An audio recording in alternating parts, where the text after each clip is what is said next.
K-pop is in the house at the MFA. The museum partnered with CJ Entertainment, one of Korea's biggest media companies, to fly in K-pop stars from Seoul. 4,700 fans showed up to get this party started.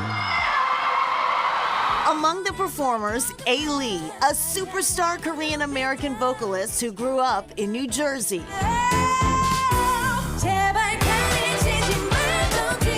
Oh my gosh, A-Lee's the best! She's so powerful, like sometimes you can feel like goosebumps.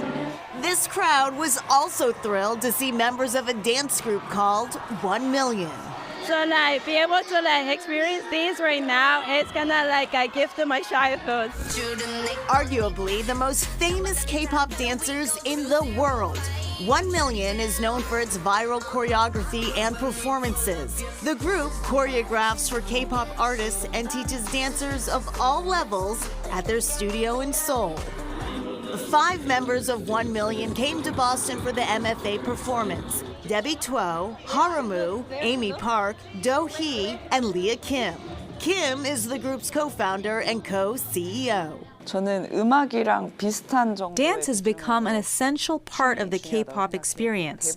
In some cases, people think about the dance before they think about the music. Gangnam Style's level of choreography is one example. Why do you think K-pop and Korean dance choreography has become so popular around the world?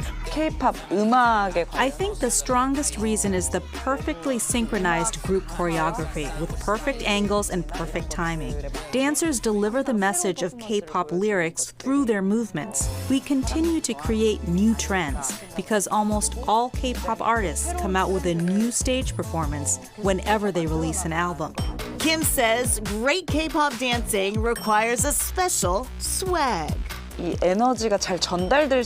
think an artist who has good expressive skills and can convey that energy well is a cool artist, whether in music or dance. It's the kind of talent that makes you stand out on stage and have the audience fall in love with you. Whether a professional or an amateur, Leah Kim says the best way to dance is to have fun. So how did I do? 2 thumbs up or 2 thumbs down? 2 thumbs up. That philosophy is shared by local K-pop dance groups, including Hush Crew. Mahema Singh is one of the dancers. I mean, Leah Kim is really pivotal in Korean dance culture. Seeing how she's influenced the industry is just insane. Hush Crew is becoming well known on social media for its slick videos filmed all over Boston.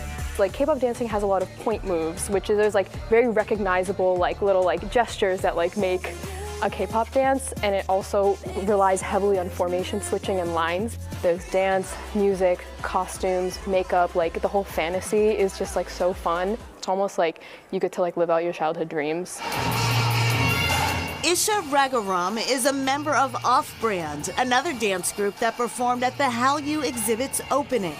Not every K-pop fan is a dancer, but it still expands community by exposing people who don't dance to dance, and they get to see part of the work that goes into that. And I think that is part of what makes K-pop performances so well received. And unfortunately, we were not able to get an interview with A-Lee, although we want our fans to know that we tried. We did try. And 1 Million is not just female dancers. They do have male dancers as well, so you can get on out there. Sometimes they perform together. And back to Hush Crew, they are based out of Boston, but they do have a chapter in Los Angeles as well. All right, coming up, dining out Korean style.